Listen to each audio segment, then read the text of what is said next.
Hi guys, this is R8. It's the last lecture from the review unit of the text.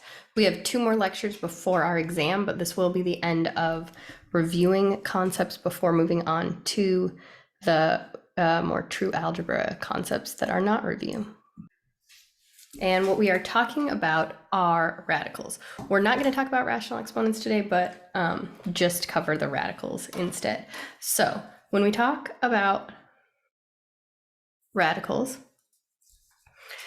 we are talking about the inverse of an exponent, right? So when this is a radical with a 64 under it and a 3 at the index, right? They're asking, what number can I raise to the third power to get 64, right? We call it the cubed root. The cubed root of 64 is 4. So I think it's kind of nice to just know perfect cubes. For example, that just means we're taking a number and we're raising it to the third power or multiplying it by itself 3 times. So 1 times 1 times 1 is just 1. 2 times 2 times 2 is just 8. 3 cubed, or 3 times 3 times 3 is 27, right? You're getting the hang of it. 4 cubed will be that number we are looking for, 64. 5 cubed will just be 5 times 5 is 25. 25 times 5 is 125. And it goes on like that, obviously, for infinity. So the cubed root of 64 is 4 because 4 times 4 times 4 is 64. Just like when we said the square root of 25 is 5 because 5 times 5 is 25. What you're doing when you have something under the radical is whatever index, whatever number is right up here, that's the number of times a number has to multiply by itself to leave the radical. So since this is the square root of 25, a pair of 5s will get it out. So that just becomes 5, and there's nothing left under the radical. Good. Here, because it's a 3 here, under the radical, the 64 has to equal 3 factors of 4, right? 4 times 4 times 4 means those 3 can come out. The cubed root, of 4 times 4 times 4 is just 4. There's a group of 3 of them, so they can come out. Sound good? All right, letter B. We've talked about how you can't have a negative under the radical, but those are only even radicals that you cannot have a negative under. As long as it's an odd index right here, that 3 is an odd number, that's perfectly fine. Because if we think about it, negative 8 is equal to negative 2 times negative 2 times negative 2, right? So that's still a number being multiplied by itself 3 times, which is what we want, in order to get it out from under the radical. So the cubed root of negative 8 is negative 2. Negative 2 to the third is a negative number, so that's okay. The cubed root of negative 8 is negative 2. Good? So because negative 2 times negative 2 times negative 2 is equal to negative 8, the cubed root of negative 8 is negative 2. I just don't have a good place to write it. So that's the answer to B. Here's the answer to A. When you have a fraction that is the entire fraction is under the radical, what you can do is, if you want, you can separate it out.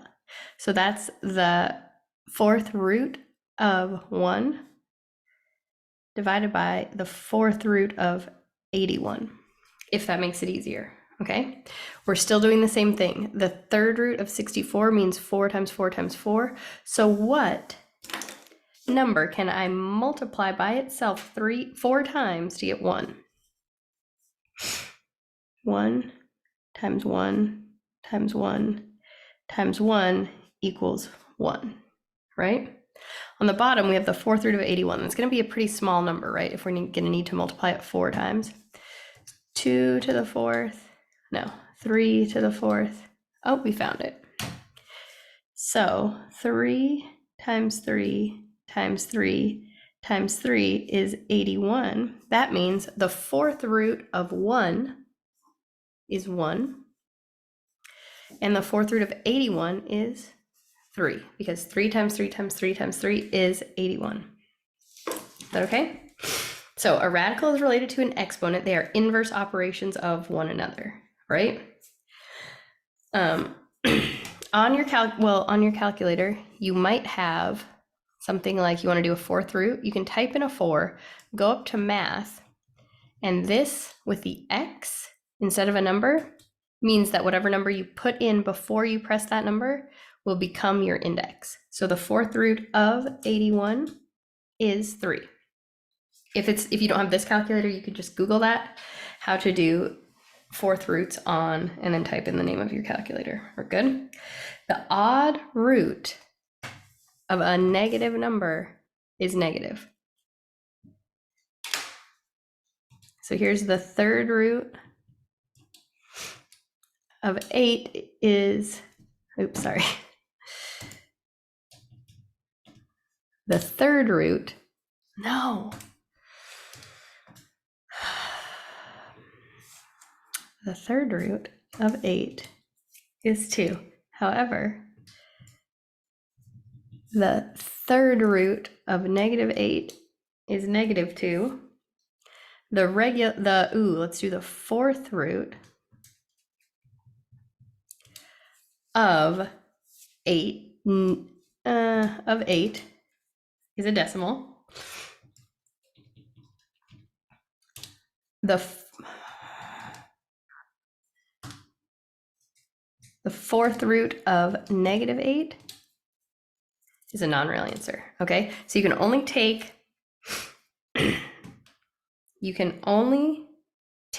the even root of negative numbers. You cannot take the even root of a negative number. You can only take the odd root of a negative number. You can take the third root. You cannot take the fourth root. Good? No number multiplied by itself can give you a negative number, right? If you multiply it by itself 3 times, it'll give you a negative number. If you multiply it by itself 2 times, it will only give you a positive number, right? That's why. Okay. So nothing changes if it's a fraction. The root gets distributed, the radical gets distributed to the numerator and to the denominator totally separately, and you can do them separately. Now, here we have the 6th root of negative 4 raised to the 6th power. Good? We can even write that out. So here we have negative 4, but times itself 6 times.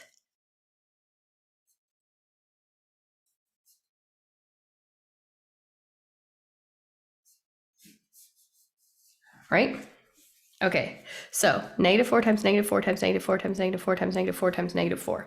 If I did all of that, I would get 4,096.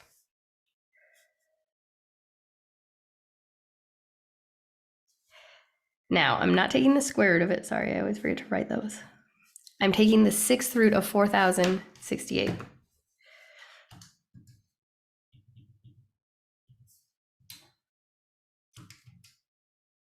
$96. 68. Nope.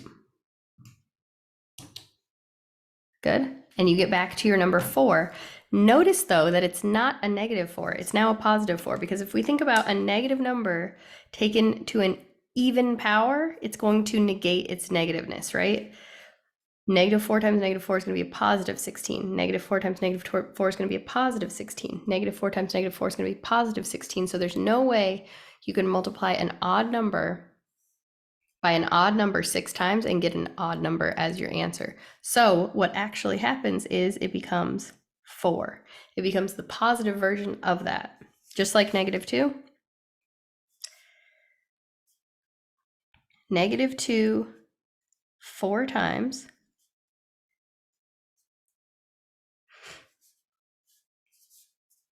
becomes 2 times 2 is a positive 4. Negative 2 times negative 2 is a positive 4. Positive 4 times positive 4 is a positive 16. So the fourth root of the number 16 is a positive 2. However, let's look at this. If, excuse me, if I had the third root of negative 2 to the third, is that going to be, so if this is even and this is even, we're going to take away the negative sign, right? It's going to be the absolute value of that. Even, absolute value of negative 2. If it's odd, though, we've seen it. If it's odd, it gets to keep its negative. Negative 2 times negative 2 becomes a positive 4, but that positive 4 times a negative 2 becomes a negative 8. Okay, so it's the same question as B, but written differently. So we have the third root of negative 2 times negative 2 times negative 2, right? That becomes the third root of negative 8. And we've already seen that the third root of negative 8 is negative 2. Because you can take the odd root of an even, the odd root of a negative number. If it's even, it's going to come out positive. If it's odd, it's going to come out negative, or exactly what the original number was, okay? So just real quick, the fifth root of negative 10 to the fifth is going to be negative 10. The fourth root of negative 10 to the fourth is going to be positive 10.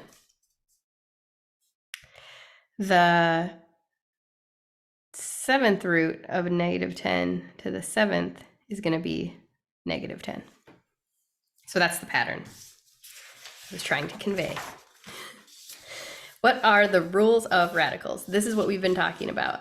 If this number is odd, you keep the original base.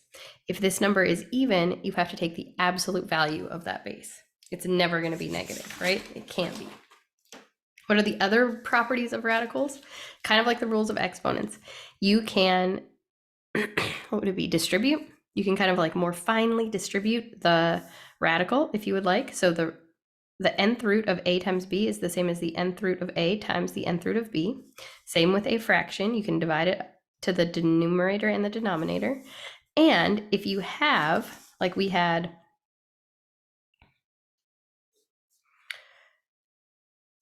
the fourth root of 2 to the fourth, right? You can say, what is the fourth root of 2? And then you can raise that number to the fourth. Or you can say, what is 2 to the fourth? And then take the fourth root of it. So you can go in whatever order you want. You can put the exponent out here, or you can put the exponent under here. It will give you the same answer in the end, right? Okay, roots and exponents are inverse. If they match and n is odd, the answer will be a, the original number, even if it's a negative. But if it's even, it will be the absolute value of a, or of the base. It will make it a positive answer. Good? Okay. Now, the square root of 50. If we just put the square root of 50 into our calculator, what happens? It's a decimal, okay? We need to break them down with factoring until you find prime numbers, or you need to make your list like we did over here. We made a list of cubes. Let's make a list of squares up until 50. So 1 squared is 1, 2 squared is 4, 3 squared is 9, 4 squared is 16, 5 squared is 25, 6 squared is 36. Good? All right, now you're going to take that 50 and you're going to divide it by each of these perfect squares to see if you can factor out a perfect square. 50 divided by 49 is not going to work, right? 36 isn't going to work. 50 divided by 25, that's going to work. So what happens is the square root of 50 becomes the square root of 25 times 2. The square root of 25 we know becomes 5 times 5. The square root of 2, ooh, I'm sorry. Start with the square root of 50. Square root of 50 becomes the square root of 25 times 2. 25 is a perfect square. We were dividing out, trying to find a perfect square. Now, the square root of 25 becomes 5 times 5. That pair of 5s, because there's a 2 here, there's 2 5s here, those come out. Square root of 5 times 5 is just 5. And then you say it's 5 times the square root of 22. Good? So the square root of 50 should give you the same fraction as 5 square root 2. Good? Okay. What about the third root of 54? Again, make a list of perfect cubes. 1 cubed is 1, 2 cubed is 8, 3 cubed is 27, and then we quickly move up to 4 to the third power is 64, right? So that's already past 54. So we just want to take 54 and say, can we divide it by 8 or 27? Always start with your bigger number. So 54 divided by 27 is 2. That's nice. So for B, is it even in the shop this time? B is the cubed root of 54, which we have decided to factor into 27 times 2, right? And then we know that 27 becomes 3 times 3 times 3, and you could even say times 2, right?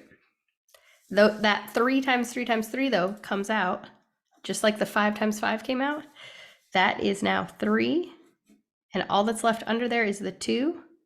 Don't forget to ensure that your index matches the index up here, because that's not going to change. Good? The cubed root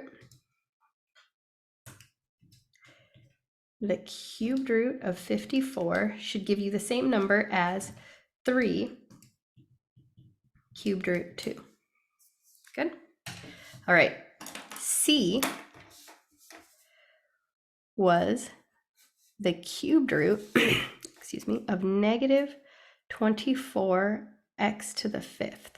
For the negative 24, we want to make sure that since this is negative, this must be odd. It is odd, so we can continue. Now you just take it, separate it from the x to the 5th. Don't worry about the x to the 5th right now. Just think about the number. Can I divide it by 27? Obviously not. Can I divide it by 8? Yes. So negative 24 divided by 8 is going to give us a 3, right? So I am going to call this the cubed root of negative 3 times negative, or sorry, I'm going to call this the cubed root of negative 3 times negative, apologize. Okay, I'm not going to call it the cubed root of negative 3 because I thought it was 3 times 3 times 3, but it's 2 times 2 times 2, right? Let me start over. Okay, so I'm going to call this the cubed root of negative 8 times a positive 3 times x to the 5th. Okay, because I want that negative 8 to come out. Okay, so the cubed root of negative 8 becomes negative 2 times negative 2 times negative 2. That's still a 3. That's still x to the 5th. Okay, these all become -2 on the outside, and you can check with your calculator if you would like. The cubed root of -2 is -2.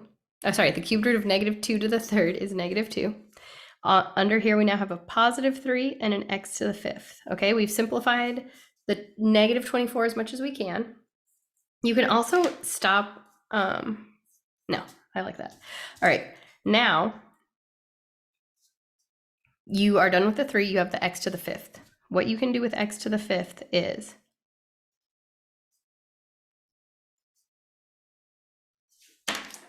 write it out. Okay.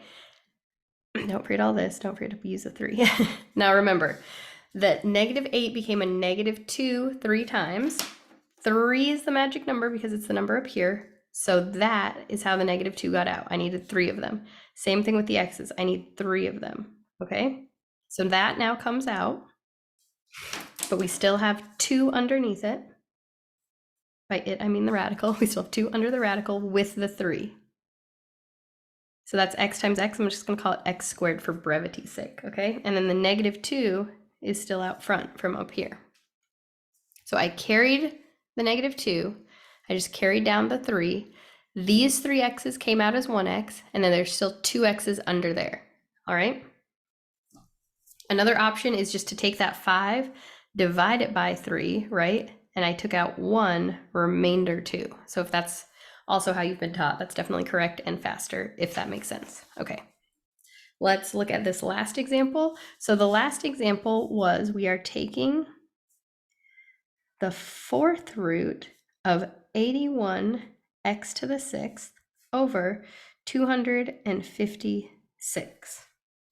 Okay, again, you can separate the, pausing it, try to make it less blurry. All right, you can separate out the x to the 6th and just deal with the 81, okay?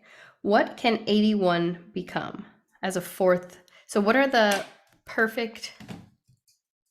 2 to the 4th is 16, 3 to the 4th is, oh, perfect. It's 3 to the 4th. So that's the same as saying, right? The 4th root of 3 to the 4th times x to the 6th over, is 256 a perfect? Oh, sorry. We did 3. Let's go to 4. Oh, it is. 4 to the 4th. Good. So according to these rules, we can now move the radical, right? To individualize the radical, and we can move the exponent if we want. Oh, sorry, you couldn't see that. So I'm going to call this the 4th root of 3x to the 4th, or sorry, 3 to the 4th, x to the 6th, over the 4th root of 4 to the 4th. Now that you have the same number here as the exponent, so the index and the exponent are the same, they can just cancel. That cancels that, and I have 3. That cancels that, and I have 4, right? X to the 6th,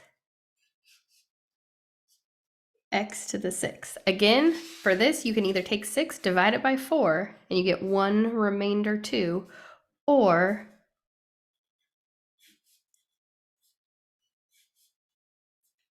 say this is x 6 times. Take out 4 of them.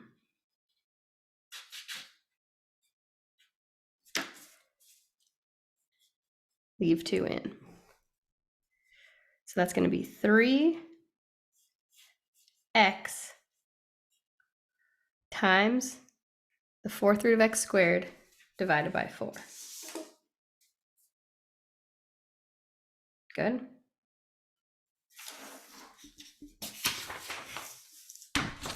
Now we're going to combine radicals. What you need to do to simplify by adding or subtracting is you need the radicals to have the same index and the same radicand, which is everything under the radical, all right? This is a 20 radicand, this is a 5 radicand, so those are not the same. Those are not like terms. They do have the same index, but they do not have the same radicand. Here, Same index of 3, 3, 3. Same index of 2, not the same radicand, okay? Here, it doesn't matter. Here, we're just multiplying. I just put it on the same page to try to be faster, but I hope it's not confusing. All right, I'm going to rewrite A. It's -4 square root 20 plus the square root of 5. Good? What I need to do is I need to simplify the square root of 20 because I want it to actually be the square root of 5. Can I do it? The square root of 20, think about just dividing it by 5, because I can't make this a simpler radical. 5 is a prime number, okay? There's not going to be divided by 4, right? But 20, can I divide 20 by 5? So you don't even necessarily need to know the perfect squares, right? Because I need to divide it by 5. 20 divided by 5, I know, is 4. Yay, 4 is a perfect square. 4 is 2 times 2, so I'm going to call the square root of 20 2 square root 5. You can check it. 2 square root of 5 is the same as the square root of 20. Good. So now I have 2 square root 5. Everything else is the same. That was my square root 20. Now it's 2 square root of 5. It's still going to be multiplied by a -4, and we're still going to add a square root of 5 to it. Make sense? So I just simplified 20. Now that there's a 2 outside, I need to combine this 2 with the -4. 2 times a -4 is going to be a -8. So this first term is now -8 square root 5. And you can check that. Is -4 square root 20 the same as -8 square root 5? It is. You can check at every stage, okay? And then we're just going to bring down the plus. It's not 5, it's square root of 5. Now that you have radicals with the same index, this number is still 2, and the same radicand, this number is 5 for both of them, you just combine them. All right, so -8 of this and 1 of this is a -7 of this. Is that all right? B, we have 3. Our index is a 3. This radicand is 8x. Oh, I made it way too long. Plus 5, index 3, with a -x, plus a radical with an index 3, 64x to the 4th. Good? So this is an index of 3, radicands of 8x, -x, and 64x to the 4th. Good? I'm going to make a list, since this is a third, I'm going to make a list of cubes. So 1 cubed is 1. It's not useful to us, so I don't need to write that every time. 2 cubed is 8. 3 cubed is 27, and 4 cubed is 64, right? So that can help us to simplify the 8 and the 64 because we see that 8 is a perfect cube. So just like we did here, the square root of 20 becomes the square root of 4 times 5. 4 comes out, so it's 2 square root of 5. The third root of 8 becomes 2 because 2 times 2 times 2 is 8. So that came out, but you still have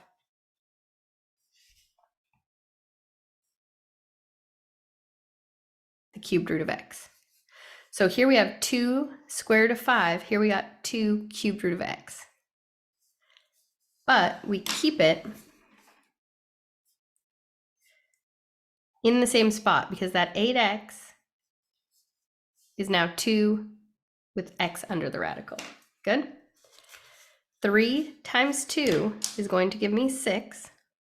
So my final answer for this one is 6 cubed root x. Okay? Next, this one's confusing. What you can do is you can bring the negative sign out. Okay, sorry, I had to make sure. So negative x can become, let's think about this, right? Negative x can become -1 times a positive x, right? -1 times 5 is going to be the same as negative 5, right? So negative 1 times x is the same as x. So I'm going to say that this negative x is going to become negative 1 times a positive x. And then if I take the third root of negative 1, it's just negative 1. So that now comes out as negative 1, and what is left inside is the third root of x, which should be in yellow because that's what my pattern has been. So it's negative 1 third root x times, bring down the 5. Okay, now it's 5 times negative 1 is a negative 5 third root x. So now I'm getting a pattern of the like radicands and like indices, the index of 3. Good. 64 we know is 4. So that becomes 4. X to the 4th, yeah, I need more space. All right, so for the third root of 64, x to the 4th, what we're going to do is that 64 is 4, so that's outside now. The third root of x to the 4th means I multiplied x times itself this many times. I can take out 3 of them, right? Because that's what that number is. So now I have 4x third root x. So luckily, and there was nothing to multiply in, there was nothing outside of the radical to multiply it by, like the 3 was outside the radical and the 5 was outside the radical, but this one didn't have anything. So we're just gonna leave it as 4x cubed root x. Let me bring all the rest of them down. It started with 6 cubed root x, right? 3 cubed root 8x becomes 6 cubed root x, plus the 5 cubed root negative x becomes negative 5 cubed root x, and then we just did the cubed root of 64x to the 4th becomes positive 4x cubed root x. So now, again, we have like radicals here, here, and here. So we're just going to combine them. Make sure your terms are still alike. On the other side of it, we have a 6, a negative 5, and a 4x. So you can't combine all of those, right? Those aren't all like terms, but you can combine 6 minus 5. 6 minus 5 is just 1. 6 minus 5 is 1 cubed root x plus 4x cubed root x. Good? All right, I know that was a lot. And I wrote these right below it thinking we would get to them, but I used all of the space.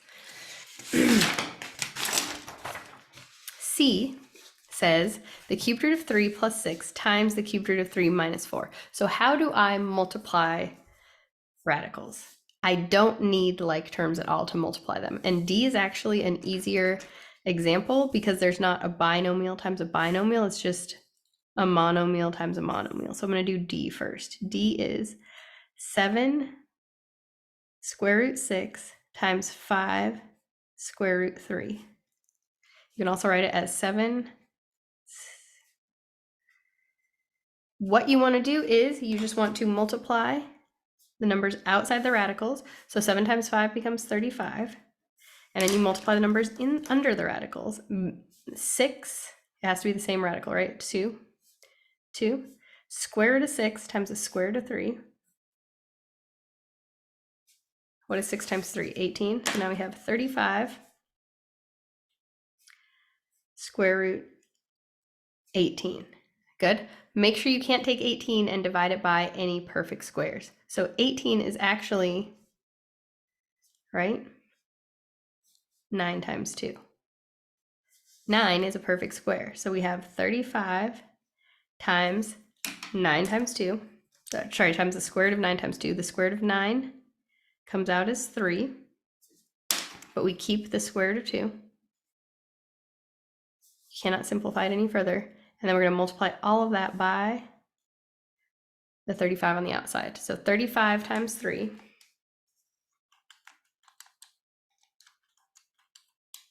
is 105. Square root 2. Good. So that's how you do it if it's a monomial times a monomial. And then I'm going to give you an example of a binomial times a binomial for C. So C was the square root of 3 plus 6 times the square root of 3 minus 4. Good. Foiling it. Square root of 3 times the square root of 3. That's just the square root of 3 times 3, which is 9, which is 3, right? So you have two of them, they cancel each other out, or they don't cancel each other out, but there are two of them, so they come out of the radical, so that becomes 3. Square root of 3 times a negative 4 is just a negative 4 square root of 3. Positive 6 times square root of 3 is plus 6 square root of 3. Positive 6 times a negative 4 is a negative 24, right? So that square root of 3 times 3 becomes 3. Minus 4 square root of 3 plus, sorry, I should have combined those, 6 square root of 3 minus 24. So now I can add the 3 and the negative 24 become a negative 21. And then negative 4 square root of 3 and positive 6 square root of 3. You're just saying, how many square root of 3s do I have? I have 6 minus 4, which is 2. And that's my final answer because I cannot, those aren't like enough terms to make them one number. It would be a decimal in your calculator, but when you're just combining like radicals, that doesn't matter. You want to leave it like that. All right. Finally, moving on to rationalizing the denominator. Process of rewriting a fraction to rid the denominator of the radical, because we cannot have denominators in the radical. It's improper. So we're just combining rules of fractions with the rules of radicals and stating that we do not want a radical in the denominator. So to get rid of the square root of 3, just like we did on this example, we weren't trying to get rid of it, but we did learn that the square root of 3 times the square root of 3 makes it go away, right? It times itself gets rid of the radical.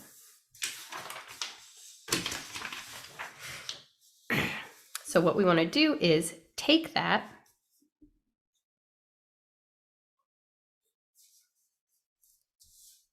and use that to get rid of the radical sign. So the square root of 3, when multiplied by the square root of 3, gets rid of the radical because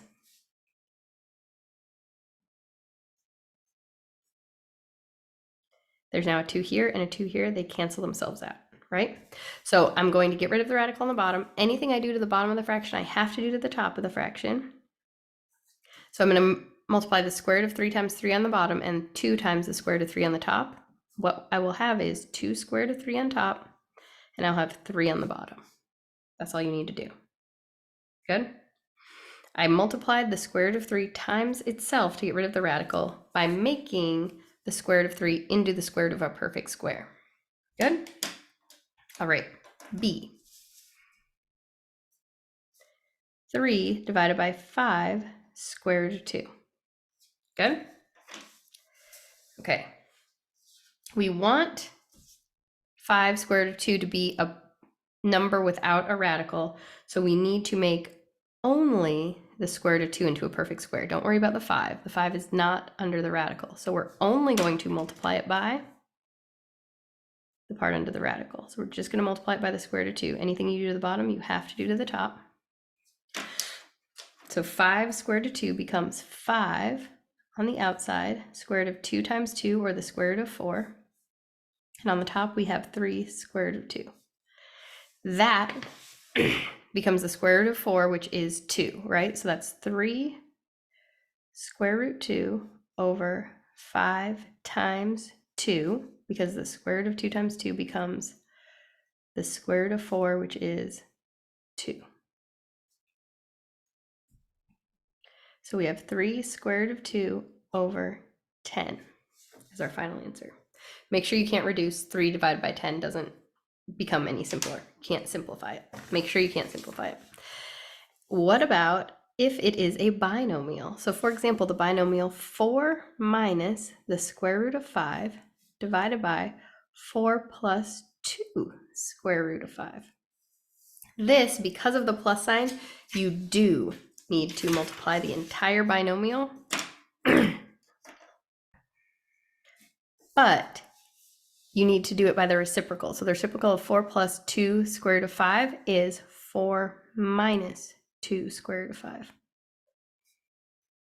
Anything you do to the bottom of the fraction, you have to do to the top to maintain equality. Good, and now you're just foiling, okay? 4 times 4 is 16 on the top.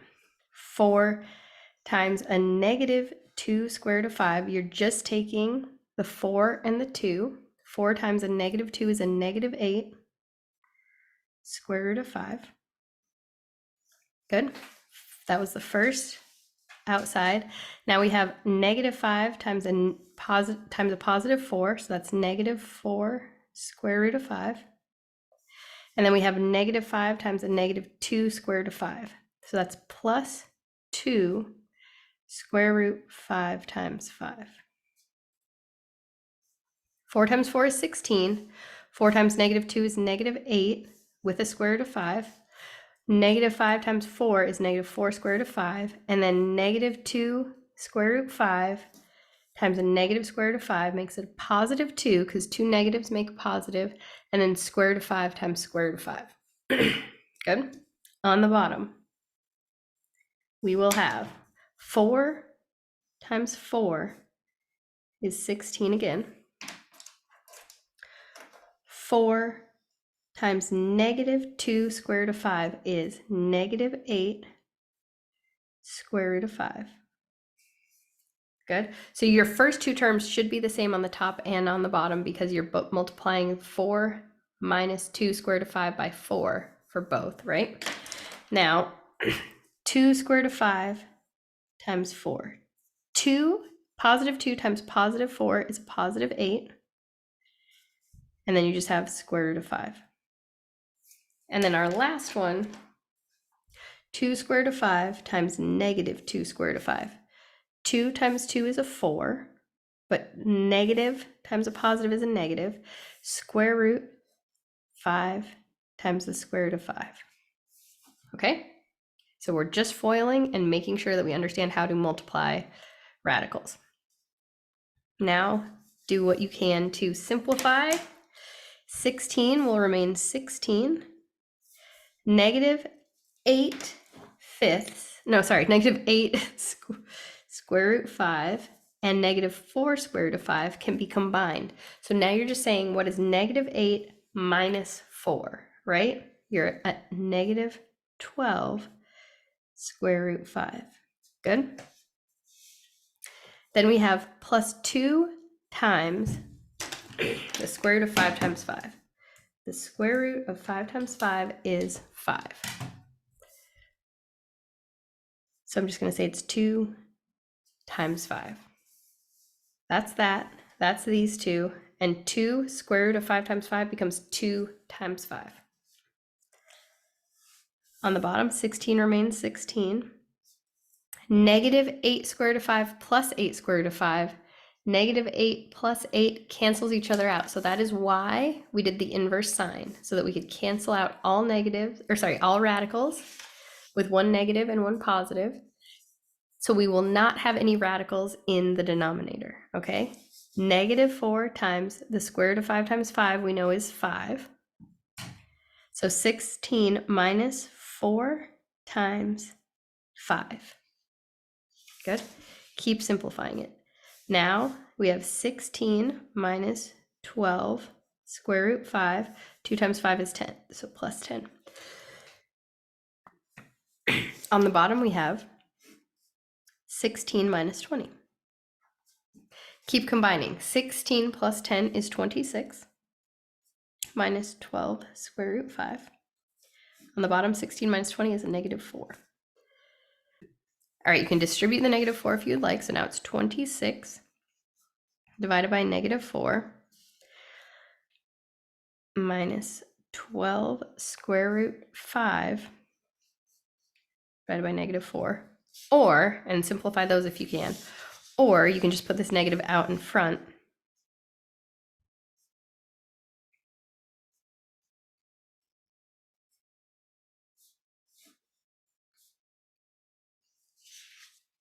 Good. Make sure you can't simplify this. 26 divided by 4, right? That doesn't give you a whole number, but you can divide them both by 2, right? 26 divided by 2, they have a common factor, and 12 divided by 2 will give you 6, right? So you can call 26 divided by negative 4, you can call this 13 halves.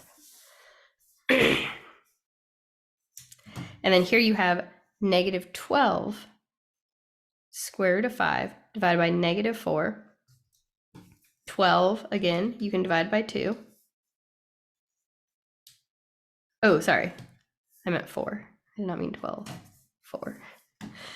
12 you can divide by 2, and 4 you can divide by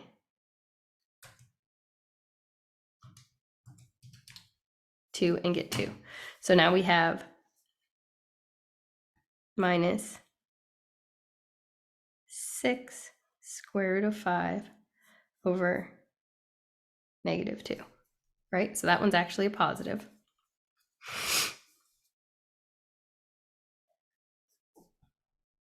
Negative 13 halves plus 6 square root of 5 over 2.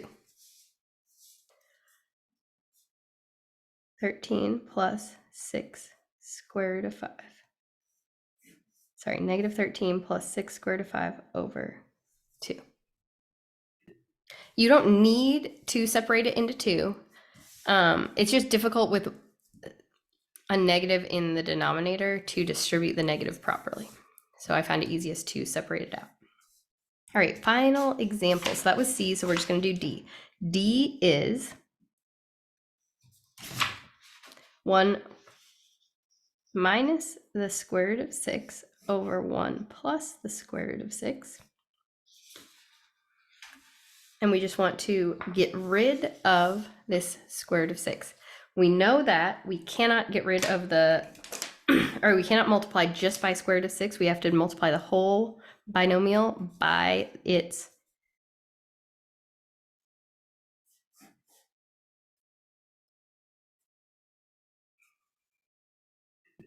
conjugate. And its conjugate is minus, right? If it's okay, A plus B, the conjugate is A minus B.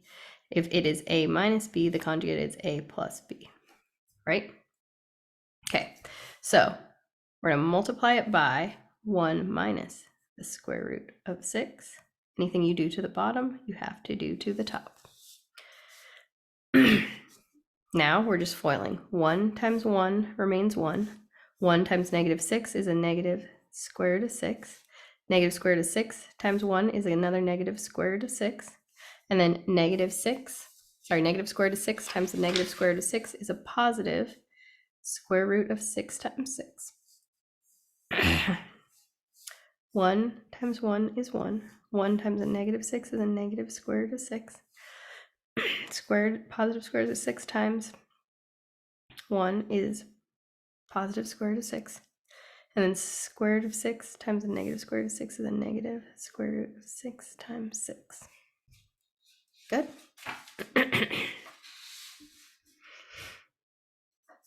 Keep the 1. Negative square root of 6 minus square root of 6. So I want you to think of that as just kind of almost a variable, right? I have a negative of this and another negative of this. So it's like negative 1 minus another 1. So we now have negative 2 square root of 6. And then remember, the square root of 6 times 6 is 6. Good. Here we have 1 Negative square root of 6 plus square root of 6. Negative 1 plus 1 cancels each other out, right? Minus square root of 6 times 6 is just 6. Okay. Ran out of space, of course. 1 minus, sorry, let's change the order, yeah? 1 minus, if I'm moving, I might as well move it over here, yeah? So I'll have enough space going forward. 1 plus 6 is what I'm going to call this, okay? I'm going to move those over. 1 plus 6 minus 2 square root of 6. 1 minus 6,